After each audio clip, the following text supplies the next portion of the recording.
नमस्कार दोस्तों, आज हम बात करने वाले हैं कि ऐसे देश की जो गल्फ कंट्रीज में हमारा सबसे पुराना और सबसे भरोसेमंद साथी है। हम बात कर रहे हैं ओमान की।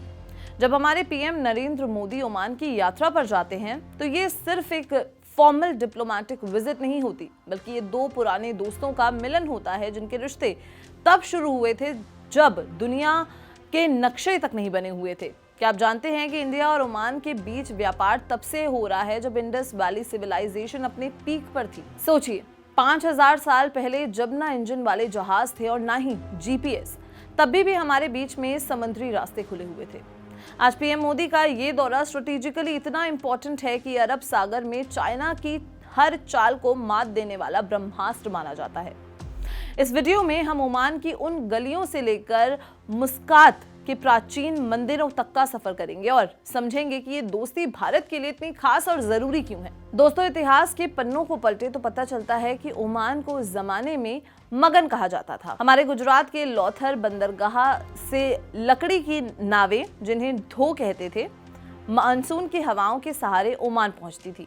ये कोई आसान सफर नहीं था, पर हमारे पूर्वज मौसम की हवाओं का रुख पहचानते थे। इंडिया से मसाले, कपड़े और अनाज ओमान जाते थे और बदले में वहां से बेहतरीन खजूर और चमकदार मोती यानी कि पर्ल्स भारत आते थे। ये व्यापार सिर्फ सामान का लेन देन नहीं था, बल्कि संस्कृति का मेल था। आज भी ओमान के कई बड़े व्यापारी परिवारों का पुराना रिश्ता गुजरात के कच्छ और मांडवी से है। सोचिए, 5000 साल पहले शुरू हुई ये दोस्ती आज 21वीं सेंचुरी में टेक्नोलॉजी और डिफेंस के नए रंग में रंगने जा रही है। ये दिखाता है कि हमारी दोस्ती की बुनियाद कितनी गहरी है। पीएम मोदी की इस यात्रा में सबसे ज्यादा चर्चा जिस जगह की हो रही है वो है दुक्म पोर्ट। ओमान ने इंडिया को इस पोर्ट के इस्तेमाल की इजाजत देकर एक बहुत बड़ा स्ट्रेटेजिक एडवांसमेंट दिया है या एडवांटेज दिया है। ये पोर्ट अरब सागर के ठीक मुहाने पर है, जहां से इंडियन नेवी पूरे इंडियन ओशियन पर नजर रख सकती है। चाइना ने पाकिस्तान में ग्वादर और दिजबोती में पोर्ट्स बनाकर भारत को घेरने की कोशिश की थी, जिसे स्ट्रिंग ऑफ पर्ल्स कहा जाता था। लेकिन दुक्म पोर्ट के साथ भारत ने चाइना की इस चाल का तोड़ निकाल दिया है। यहाँ हमारे जहाज रुक सकते हैं, उनकी रिपेयरिंग हो सकती है और रसद मिल सकती है। पीएम मोदी का ये दौरा इस मिलिट्री कोऑपरेशन को एक नए लेवल पर ले जाएगा, जो दुश्मनों के लिए किसी नाइटमेयर से कम नहीं है। ओमान के शाही परिवार और भारत का रिश्ता सिर्फ दोस्ती का नहीं है, बल्कि भावनात्मक यानी कि इमोशनल भी है। ओमान के दिवगान सुल्तान काबूस बिन सैयद ने अपनी पढ़ाई इंडिया के पुणे में की थी। वो भारत को अपना सेकेंड होम मानते थे और उन्हें हिंदी और इंडियन कल्चर से बहुत लगाव था। उनके पिता भी भारत में रहे थे। सुल्तान काबूस ने ओमान को मॉडर्न बनाने में जो भूमिका निभाई, उसमें कहीं ना कहीं भारत की शिक्षा और संस्कार भी शामिल थे। उनके बाद अब सुल्तान हिथाम बिन तारिक भी भारत को वही सम्मान देते हैं। जब भी भारत से कोई पीएम ओमान जाता है तो सुल्तान खुद प्रोटोकॉल तोड़कर उनका स्वागत करने आते हैं। ये लेवल का रिस्पेक्ट दिखाता है कि ओमान के दिल में भारत के लिए कितनी इज्जत है। ये रिश्ता सदियों की मेहनत और भरोसे से बना हुआ है। एक मुस्लिम देश में 125 साल पुराना शिव मंदिर होना अपने आप में एक बहुत बड़ी मिसाल है। मुस्कात में स्थित मोतेश्वर मंदिर इस बात का सबूत है कि ओमान एक टॉलरेंट और इंक्लूसिव देश है। 19वीं सेंचुरी में कच्छ के व्यापारियों ने इस मंदिर को बनवाया था।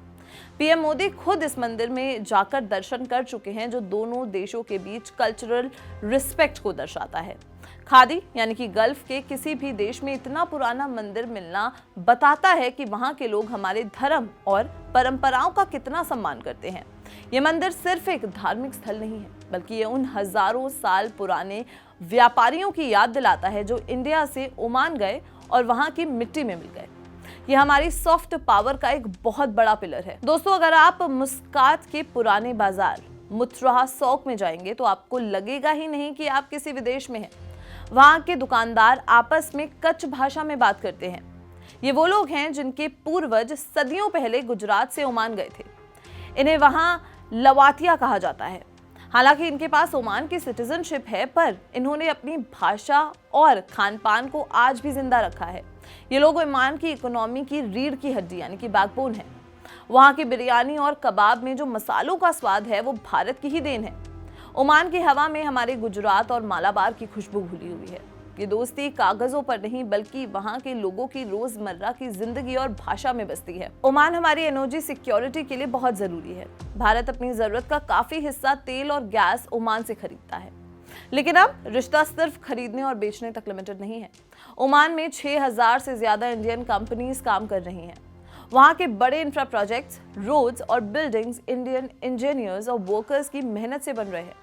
ओमान में लगभग 7 लाख इंडियंस रहते हैं जो वहां की इकोनॉमी में एक बड़ा योगदान देते हैं और हर साल बिलियन डॉलर्स भारत भेजते हैं, जिसे रेमिटेंस कहा जाता है। पीएम मोदी की इस विजिट में अब डिजिटल पेमेंट पर भी फोकस है। रुपे कार्ड का ओमान में चलना हमारे इकोनॉमिक रिश्तों की गहराई को दिखाता है।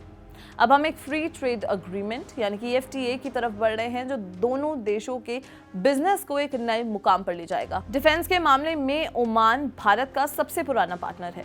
क्या आप जानते हैं कि ओमान गल्फ का अकेला ऐसा देश है जिसके साथ हमारी तीनों सेनाएं आर्मी, नेवी और एयरफोर्स बायलेटरल एक्सरसाइजेस करती हैं। अल नजार यानी कि आर्मी, नसीम अल बहार यानी कि नेवी और ईस्टर्न ब्रिज एयरफोर्स जैसे बड़े युद्धाभ्यास हमारी ताकत को दुनिया के सामने रखते हैं। ओमान के मिलिट्री फोर्सेस इंडिया के टॉप डिफेंस इंस्टीट्यूट्स में ट्रेनिंग लेते हैं। ये भरोसा पाकिस्तान को सबसे ज्यादा चुभता है क्योंकि ओमान एक मुस्लिम कंट्री होने के बावजूद पाकिस्तान से ज्यादा भारत पर ट्रस्ट करता है। पीएम मोदी इस यात्रा में स्पेस टेक्नोलॉजी और मिसाइल सिस्टम एक्सपोर्ट पर भी बात कर सकते हैं जो हमारे डिफेंस टाइज को नेक्स्ट लेवल तक ले जाएगा। अरब सागर और सोमालिया के पास समुद्री लुटेरों यानी कि पायरेट्स का खतरा हमेशा बना रहता है जो ग्लोबल ट्रेड के लिए एक बड़ा रिस्क है। यहाँ इंडिया और ओमान की नेवी मिलकर काम करती हैं। दोनों देशें इंटेलिजेंस शेयर करती हैं ताकि लुटेरों को रोका जा सके। ओमान भारत को अपना एयर स्पेस और लॉजिस्टिक सपोर्ट भी देता है जो हर किसी को नहीं मिलता। जब भी येमेन या पड़ोसी देशों में कोई क्राइसिस आता है तो ओमान भारत के लिए रेस्क्यू ऑपरेशंस का बेस बनता है। हमारे ऑपरेशन राहत जैसे मिशंस में ओमान ने जो मदद की थी उसे भारत कभी नहीं भूल सकता।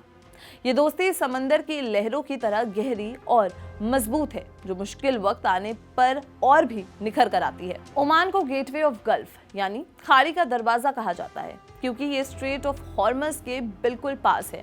दुनिया का 30% से ज्यादा ऑयल ट्रेड इसी रास्ते से होता है। पीएम मोदी ये बात बखूबी जानते हैं कि अगर इस रूट पर दबदबा बनाना है तो ओमान हमारा सबसे बड़ा साथी होना चाहिए। ओमान की पॉलिसी हमेशा न्यूट्रल रहने की रही है। वो किसी के झगड़े में नहीं पड़ता, इसलिए ओमान ईरान और अमेरिका जैसे दुश्मनों के बीच भी बातचीत करवाने की क्षमता रखता है। भारत के लिए ऐसा एक बैलेंस दोस्त मिलना किसी जैकपॉट से कम नहीं है। इस यात्रा से भारत ओमान के जरिए पूरे मिडिल ईस्ट में अपनी पकड़ और भी मजबूत कर लेगा। अब जमाना बदल रहा है और दुनिया ऑयल से हटकर क्लीन एनर्जी की तरफ बढ़ रही है। ओमान के पास बहुत सारी धूप और खाली जमीन है जो ग्रीन हाइड्रोजन बनाने के लिए परफेक्ट है। भारत की कई बड़ी कंपनीज वहां ग्रीन अमोनिया और हाइड्रोजन प्लांट्स लगाने के लिए इन्वेस्ट कर रही हैं। पीएम मोदी की इस यात्रा में रिन्यूएबल एनर्जी पर बड़े समझौते होने की संभावना है। हम चाहते हैं कि आने वाले 50 सालों तक जब दुनिया तेल छोड़ देगी तब भी भारत और ओमान की एनर्जी पार्टनरशिप जिंदा रहे। ये दोस्ती आने वाली पीढ़ियों के लिए ग्रीन और साफ फ्यूचर की तैयारी है। भारत और ओमान के बीच सिर्फ टैंक्स और तेल की बातें नहीं होती, हमारे बीच दिल का रिश्ता है। ओमान के लोगों को इंडियन फूड, म्यूजिक और बॉलीवुड बहुत पसंद है। वहाँ के कई लोकल फेस्टिवल्स में इंडियन टच दिखता है। ओमान ने हमेशा भारत के लोगों को अपनी मिट्टी में पनपने का मौका दिया है। आज 7 लाख इंडियंस वहाँ पीस के साथ रहते हैं, जो दिखाता है कि वहाँ का समाज कितना वेलकमिंग है। पीएम मोदी की ये विजिट हमारे पीपल टू पीपल कॉन्टैक्ट को और मजबूत करेगी। जब दो संस्कृतियां इतनी पुरानी हों तो उनका एक दूसरे पर असर होना लाजमी है। ये सॉफ्ट पावर ही है जो दो देशों को बिना किसी हथियार के हमेशा के लिए जोड़ देती है। इंटरनेशनल पॉलिटिक्स में चाइना की string of pearls policy Bharat को घेरने की एक कोशिश थी। चाइना ने श्रीलंका, पाकिस्तान और अफ्रीका में पोर्ट्स बनाए थे, लेकिन पीएम मोदी ने ओमान के दुक्म पोर्ट के साथ इस घेराबंदी को तोड़ दिया। दुक्म पोर्ट से ना सिर्फ हम ट्रेड कर सकते हैं बल्कि जरूरत पड़ने पर यह हमारे नेवी के लिए एक फॉरवर्ड बेस बन सकता है। चाइना के लिए बहुत बड़ा सेटबैक है क्योंकि ओमान ने दिखा दिया है कि वो भारत का सच्चा दोस्त है। ओमान ने भारत के लिए अपने दरवाजे खोल कर रख दिए और ये मैसेज दिया कि इस रीजन में भारत का कद जो है वो सबसे ऊंचा है। भारत की डिजिटल रेवोल्यूशन की धूम भी अब ओमान तक पहुंच चुकी है।